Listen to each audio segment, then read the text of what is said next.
बुला कुकुर को पिटी पिटी हत्या रास्ता रे जाउथिबा बुला कुकुर को जड़े व्यक्ति एक काठ फाड़िया पिटी पिटी हत्या करथिबा वीडियो वायरल होउछि। कटक बिड़ानासी अंचल में घटना बोली जनापड़ी। हठात व्यक्ति जनक साइकेल रे आसी एक बड़ काठ फाड़िया धरी कुकुर को कहीं एभली आक्रमण करी मारिदेले ताहा जनापड़ी नाही। এই ভিডিও ভাইরাল পরে পশুপ্রেমী মানক ভিতরে গভীর আঘাত লাগিবা সহ সম্পৃক্ত ব্যক্তিଙ୍କ বিরোধে কার্যানুষ্ঠান দাবি করিছেন্তি। সিনিयर रिपोर्टर देवाशिष मोहंती अधिक सूचना पाई रहिछन्ति। देवाशिष, जो वीडियो वायरल होउछि ये वीडियो केबेकार को स्थानर एवं कोन कुआ जाउछि वीडियो बाबत रे? पूजा देखो ये वीडियो बिड़ानासी अंचल में जना पड़ी एवं ये वीडियो आज सकाळु ही वायरल हेबारे लागिछि। एवं देखंतु केबोली भाबे एक हृदय विदारक दृश्य एवं गोटे बुला कुकुर को केबोली भाबे पिटी पिटी हत्या करुछन्ति जने व्यक्ति एवं पूरा बीच रास्ता रे एबोली एक काठ फाड़िया रे पिटी पिटी ताको मारी दउछन्ति रास्ता रे। एवं केउ कारण पई से आक्रमण कले ताहा तो वर्तमान सुधा स्पष्ट होइनी। एवं मु जा कहबाकू चाहिए जे पशु प्रेमी मध्य एक वीडियो देखा पर गभीर आघात लगी संपृक्त व्यक्ति विरुद्ध में दृढ़ कार्यानुष्ठान दावी कर पूरा घटना को जदि आप देखिए जड़े व्यक्ति जेहतु से व्यक्ति स्थानीय अंचल जहाँ जना पड़ी बिड़ानासी अंचल से व्यक्ति जनक से व्यक्ति कहीं आक्रमण कले तो जदिव स्पष्ट जना पड़नी। ए घटना को लेकिन स्थानीय अंचल लोक मान तीव्र असंतोष लगी रही कहीं जड़े बीच रास्ता रे जड़े कुकुर को एभली काठ फाड़िया साइकेल रे आसी हठात आक्रमण कले। आप वीडियो को देखुए जड़े व्यक्ति पचार कहीं आक्रमण कल एक वीडियो जहाँ जना पड़ी वीडियो जड़े व्यक्ति ही पचारुंट किंतु स्थानीय अंचल लोक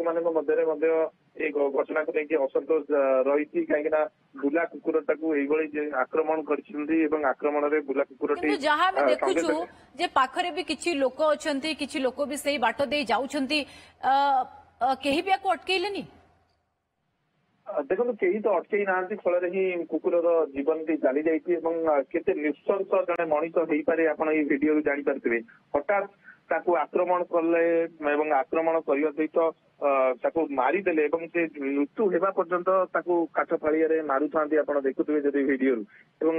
एत जोरे माड़ है घटनास्थल कुकुरटीर जीवन जाइए। तेरे घटना को देखिए मुझे कहती असंतोष स्थानीय लोक मैंने असंतोष प्रकाश कर संपृक्त व्यक्ति मध्य दृढ़ कार्यानुष्ठान दावी कर